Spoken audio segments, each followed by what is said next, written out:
To a lot of people, ambition is kind of a mystery. The dictionary says it's an eager desire for distinction, power, or fame. But what does that really mean? Well, let's start with the word eager.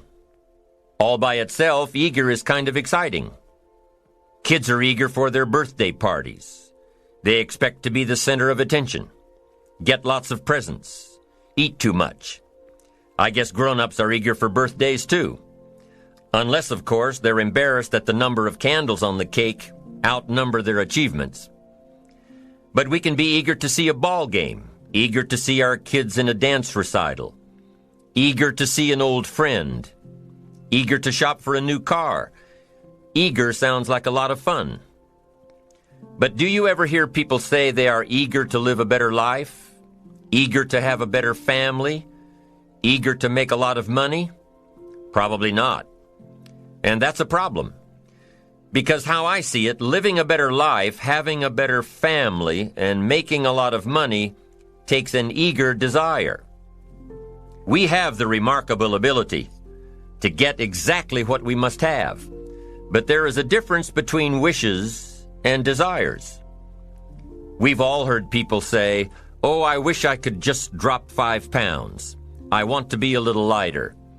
And we've probably said it ourselves, especially after a big holiday dinner of turkey and homemade pie and every other thing we can possibly stuff ourselves with in one 8-hour period of time. And even though we may wish we could breathe a little easier in our clothing, we have to have the desire to exercise a little more and eat a little less. The "I wish I could lose weight" has to become, "I have the eager desire to lose weight." I'm also sure you've heard people talk about wishing they had more money to pay the bills, or take a vacation, or just to take a little pressure off of life.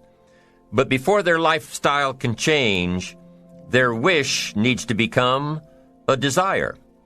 If they really desired change, they wouldn't spend their evenings just watching TV and wishing they were doing something more. The backbone of an eager desire to change is discipline. True ambition is disciplined, eager desire. It's that little part within us that says, if I want to be ready for that meeting tomorrow, I need to finish preparing for it today. If I want to make sure I can pay for my kids' college education, I need to start saving today. If I want a better life tomorrow, I need to start working on it today. Ambition is a minute-by-minute, day-by-day mentality.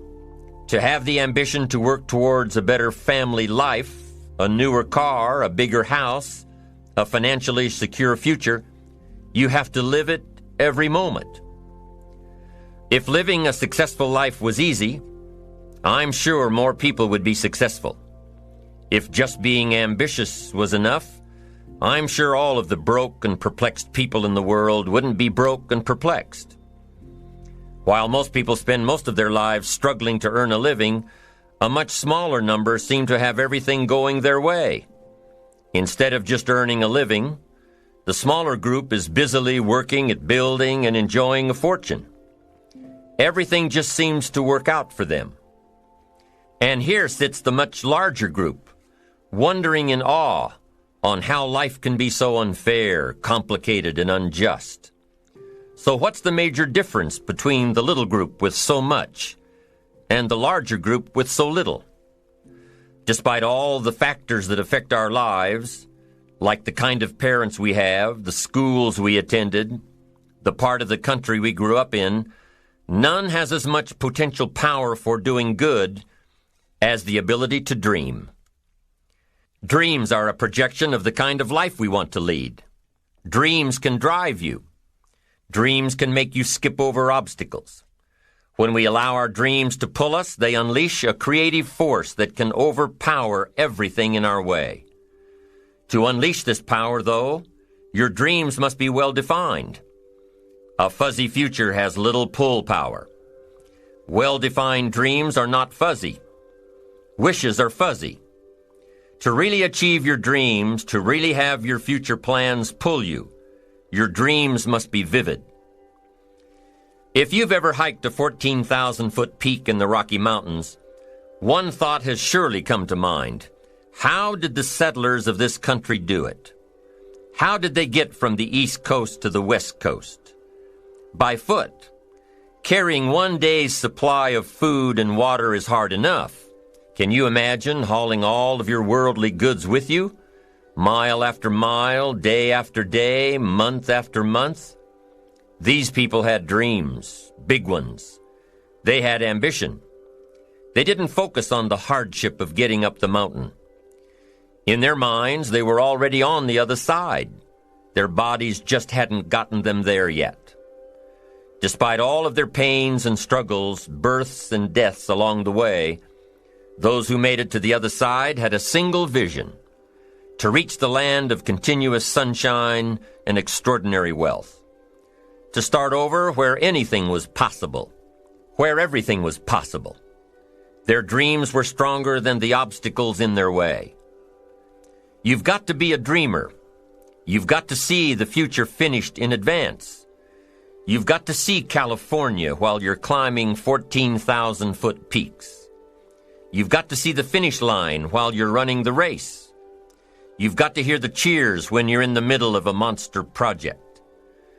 And you've got to be willing to put yourself through the paces of doing the uncomfortable until it becomes comfortable. Because that's how you realize your dreams. Our great country was founded with dreams. They've always been important. Dreams are what caused thousands of people to leave their homes and families and start over in a land where anything was possible. To this day, dreams continue to bring people to our land of opportunity, to a country where you can start with little and end up with a lot, to America. Don't you sometimes wonder why so many immigrants who come to America can build a new life and a fortune while many of the people who were born here are barely surviving? They have a dream, a defined goal, ambition. Aside from the pioneers that crossed the prairies and the mountains to reach their vision of hope and future promises, there are other amazing examples of how ambition has shaped America. Take Ben Franklin, for instance. When most people think of Ben Franklin, they remember the kite and the lightning bolt and the discovery of electricity.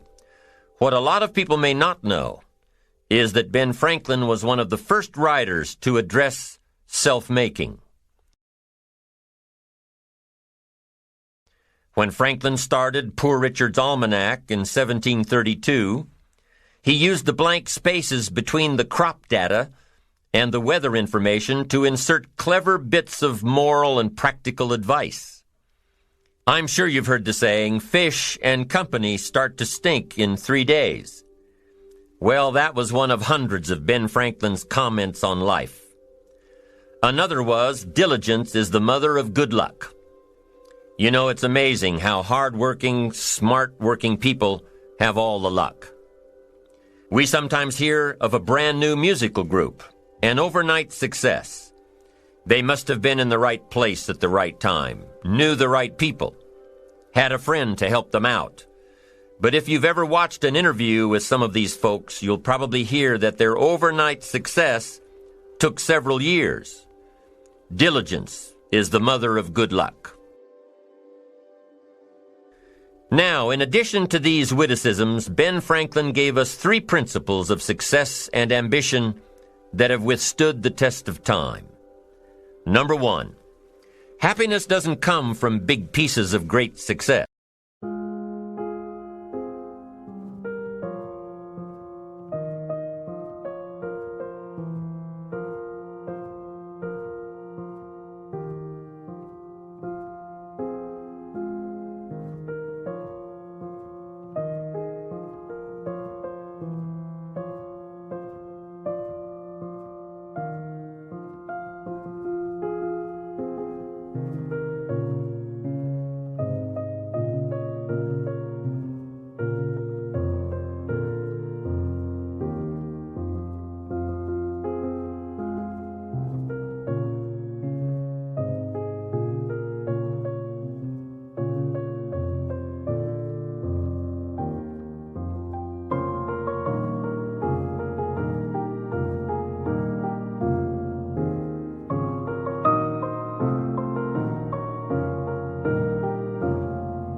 but from small advantages hammered out day by day. What Mr. Franklin is saying here is that we must be happy with what we've got when we're in pursuit of what we want. Too often we say, "Oh, I'll be happy when I just get that promotion. I'll be happy when I just land that contract. I'll be happy when I just have more money. I'll be happy when I just..." Just what? You won't be any happier when you reach your goals than you are right now. It just doesn't work that way. Abraham Lincoln said it best. He said, "You'll be as happy as you make up your mind to be." Right now, whether you're on your way, whether you've already gotten there, you'll be as happy as you make up your mind to be now. Right now. Being happy on the way doesn't mean you can't aim for great things. After all, look at everything Franklin accomplished in his lifetime. It means that big achievements come one small advantage at a time. It means that you've got to enjoy the journey. It means that you must enjoy and take pride in your little accomplishments. It means enjoying who you are becoming in pursuit of your eager desire, every day, every single day. Ben Franklin's second principle said that life is plastic. Within each of us is the power to mold ourselves and mold our environment. It is up to each of us to begin this molding process with a final product in mind. And it is within our power to work it and form it every minute, every day, every month, every year. By using your mind and your abilities and your attitude to work a little each day on molding your life, you'll soon see how magnificent your power is to gain those small advantages each day, the little steps it takes to build up to success. Principle number 3, success is a pleasure. Success is a pleasure. If what you are doing today isn't satisfying, gratifying, guess what? You're really not successful. If you are not fulfilled with what you are doing today, you cannot possibly be successful. It doesn't matter how many worldly possessions you may have, how many cars, how many toys, how much money. If you're not happy with your life as it is, you cannot be successful. Now, I know that success is a relative term. It means different things to different people. To a school kid, success may mean a star on top of his latest test. To a homemaker, it probably means that she has a well-run household and a wonderful family. To an outside professional, it's most likely the thrill of closing a major contract, or the pride in accepting a performance bonus, or being named the top producing salesperson. But the one thing you will hear from everyone who is successful is that they are happy with who they are and what they are doing. They are happy, content, satisfied. Success is a pleasure. What have you done today that makes this day successful? Think about it and write it down. If at the end of the day you can jot down the things that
have made it a good day, you will soon see patterns forming.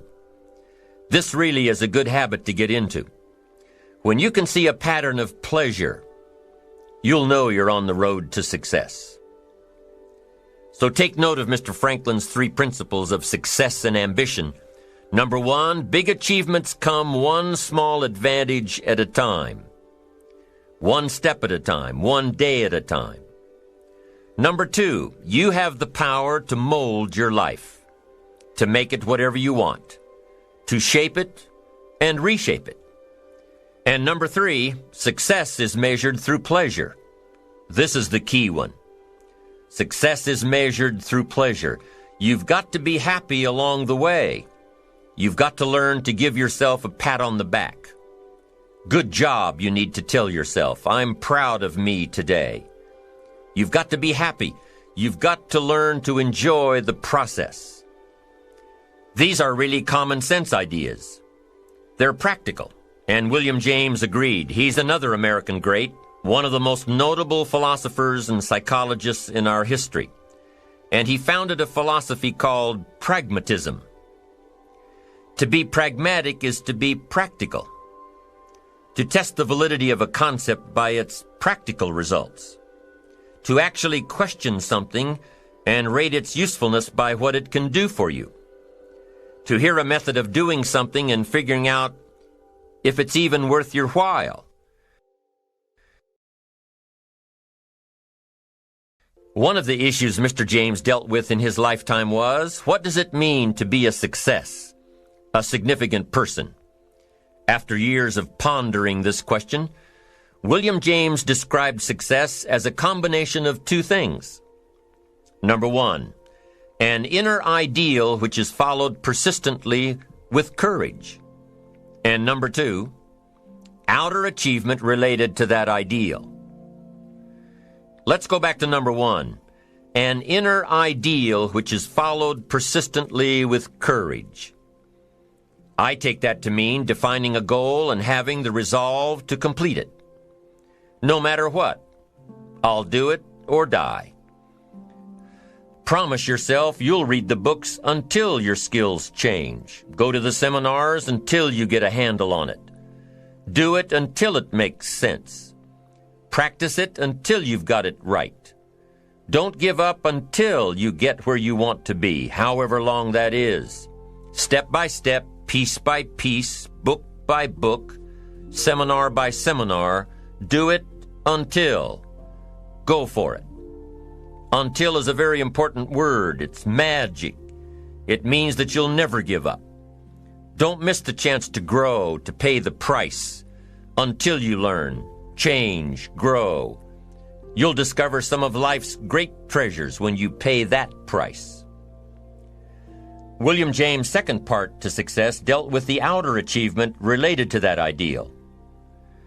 You need both aspects to really be a success. But what Dr. James realized about his philosophy of success was that the first part is indeed more important than the second. Going for it. As long as you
working toward your inner goal, your dream, then success is possible. But once you give up your inner vision, then you can never become successful. You never will become successful. Until doesn't even matter. Now, maybe the person who's been working on a project for 10 years can be successful in his own right, if he's honestly working toward it, doing everything to make himself worthy of reaching the dream, really happy with where he is, doing it until. Then maybe he is a success. It's a personal thing, going for it one step at a time, going for small accomplishments along the way for however long it takes. So let's think about this for a moment. What outside evidence or results or proof can be seen when you accomplish your goals one step at a time? You'll start to see things change around you, little things, not major things, but little everyday things, things you may not even notice unless you are paying attention. If you're one of those who'd rather stay up late and get up late, only to discover that your workplace doesn't fit your schedule, and you roll out of bed cursing the alarm clock every morning, maybe you could start with the little change of going to bed half an hour earlier than normal. And maybe you'll see, in time of course, you can't train your body overnight, maybe you'll find out that you jump out of bed in a better mood, and that your day will start better, and that you'll get more done, and that the people around you that caused you problems aren't so hard to work with after all.